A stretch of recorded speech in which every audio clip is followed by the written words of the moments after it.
The fatal collision involving Uber's autonomous car in Arizona earlier this year saw the vehicle's systems intentionally avoid swerving, insiders claim, having reportedly been programmed with a higher tolerance for unexpected items in the lane ahead. The crash took place in Tempe, Arizona, in March of this year, with a driverless car in self-driving mode colliding with a pedestrian who stepped out unexpectedly into the road. That pedestrian, 49-year-old Elaine Herzberg, was taken to hospital but later died of her injuries. Uber's vehicle, one of the modified Volvo XC90 SUVs that it has been using in Arizona for its real-world trials, was piloting itself using the ride-sharing company's software and hardware. A single safety operator in the driver's seat did not take the controls in time to prevent the crash.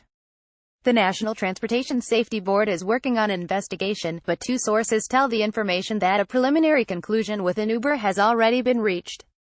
According to its insiders, the SUV's systems had been set so that they decided evasive action was unnecessary.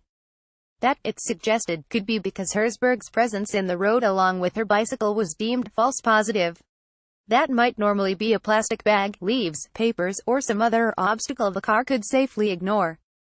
However, the sources say, Uber reportedly set its threshold for recognition so low, in the hope of avoiding false positives being recorded and its cars reacting unnecessarily, that the car deemed Herzberg to be something that it could drive through, rather than driving around her.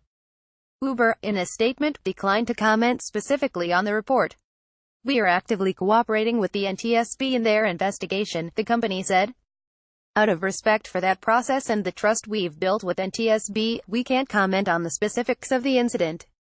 In the meantime, we have initiated a top-to-bottom safety review of our self-driving vehicles program, and we have brought on former NTSB Chair Christopher Hart to advise us on our overall safety culture.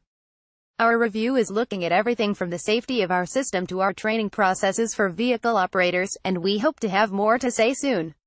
The NTSB does not look fondly on companies making public statements about investigations still in progress, something Tesla discovered earlier this year when it commented on a crash involving a Model X SUV operating on autopilot.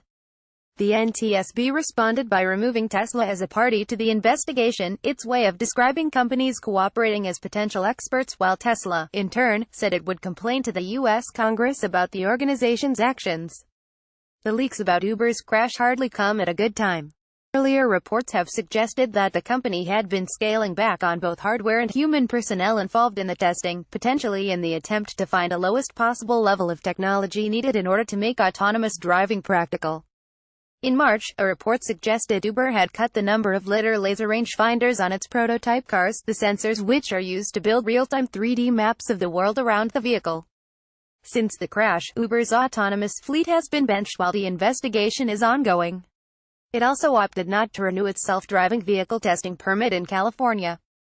In March, the company inked a settlement deal with Herzberg's family, updated to clarify the reported adjustments to avoid false positives.